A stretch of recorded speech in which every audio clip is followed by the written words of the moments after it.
ഏവർക്കും ജോബ് സ്റ്റേഷൻ്റെ ഏറ്റവും പുതിയൊരു വീഡിയോയിലേക്ക് സ്വാഗതം. നമ്മളിന്ന് നോക്കാൻ വേണ്ടി പോകുന്നത് കേന്ദ്ര സർക്കാരിന് കീഴിൽ മിനിസ്ട്രി ഓഫ് എക്സ്റ്റേണൽ അഫയേഴ്സിൽ ഏറ്റവും പുതുതായി വന്നിട്ടുള്ളൊരു വേക്കൻസിയെക്കുറിച്ചാണ്.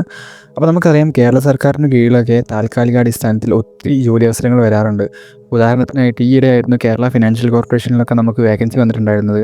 അപ്പോൾ സാധാരണയായിട്ട് കേരള സർക്കാരിന് കീഴിൽ താൽക്കാലികാടിസ്ഥാനത്തിൽ ജോലി ഒഴിവുകൾ വരുന്ന സമയത്ത് 20,000 മുതൽ 25,000 രൂപ വരെയൊക്കെയാണ് നമുക്ക് സാലറി ആയിട്ട് ലഭിക്കാറുള്ളത്. എന്നാൽ കേന്ദ്ര സർക്കാരിന് കീഴിൽ ഇതുപോലുള്ള താൽക്കാലിക തൊഴിലവസരങ്ങൾ വരുന്നത് വളരെ കുറവാണ്.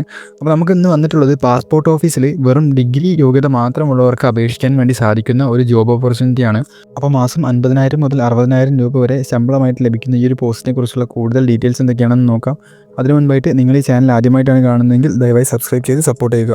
അപ്പോൾ നമുക്കൊരു യങ് പ്രൊഫഷണൽ പോസ്റ്റിലേക്കാണ് വേക്കൻസി വന്നിട്ടുള്ളത്. ഏതെങ്കിലും ഒരു അംഗീകൃത യൂണിവേഴ്സിറ്റിയിൽ നിന്നുള്ള ബിരുദമാണ് ഈ ഒരു പോസ്റ്റിലേക്ക് ആവശ്യമായിട്ട് വരുന്ന യോഗ്യത എന്ന് പറയുന്നത്. അപ്പോൾ നമുക്കിവിടെ 1 വർഷത്തെ എക്സ്പീരിയൻസ് ഉണ്ടെന്നുണ്ടെങ്കിൽ മുൻഗണന ലഭിക്കുന്നതായിരിക്കും. അപ്പോൾ നമുക്കിവിടെ ജോലി ലഭിച്ചു കഴിഞ്ഞാൽ ആദ്യം 1 വർഷത്തേക്കായിരിക്കും കോൺട്രാക്ട് ഉണ്ടാകുന്നത്. ശേഷം നമ്മുടെ പെർഫോമൻസിൻ്റെ ബേസിൽ അത് 3 വർഷം വരെ എക്സ്റ്റെൻഡ് ചെയ്യാൻ വേണ്ടി സാധിക്കുന്നതായിരിക്കും.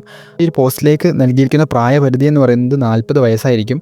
ശേഷം ഈ ഒരു പോസ്റ്റിൻ്റെ റെമ്യൂണറേഷൻ എന്ന് പറയുന്നത് നമ്മൾ മുൻപ് പറഞ്ഞ പോലെ ഗ്രാജുവേറ്റിന് 50,000 രൂപയും പോസ്റ്റ് ഗ്രാജുവേഷൻ ക്വാളിഫിക്കേഷൻ ഉള്ളവർക്ക് 60,000 രൂപയും ആയിരിക്കും. അപ്പോൾ ഈ പോസ്റ്റിലേക്ക് അപ്ലൈ ചെയ്യുന്നതിനായിട്ട് നോട്ടിഫിക്കേഷനിൽ നൽകിയിരിക്കുന്ന അപേക്ഷാ ഫോം ഫില്ല് ചെയ്തിട്ട് പോസ്റ്റൽ വഴിയോ അല്ലാന്നുണ്ടെങ്കിൽ ഇമെയിൽ വഴിയോ അപ്ലൈ ചെയ്യാവുന്നതാണ്.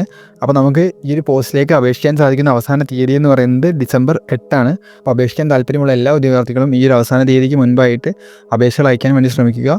സോ ഈ ഇൻഫർമേഷൻ ഉപകാരപ്പെടുന്ന നിങ്ങളുടെ സുഹൃത്തുക്കളിലേക്ക് ഈ വീഡിയോ ഒന്ന് മാക്സിമം ഷെയർ ചെയ്ത് കൊടുക്കുക. അതോടൊപ്പം ഇതുപോലുള്ള കൂടുതൽ ജോബ് ഓപ്പർച്യൂണിറ്റീസ് ഒക്കെ റെഗുലറായിട്ട് ലഭിക്കുന്നതിനായിട്ട് ചാനൽ ഒന്ന് സബ്സ്ക്രൈബ് ചെയ്ത് സപ്പോർട്ട് ചെയ്യുക. Thank you for watching.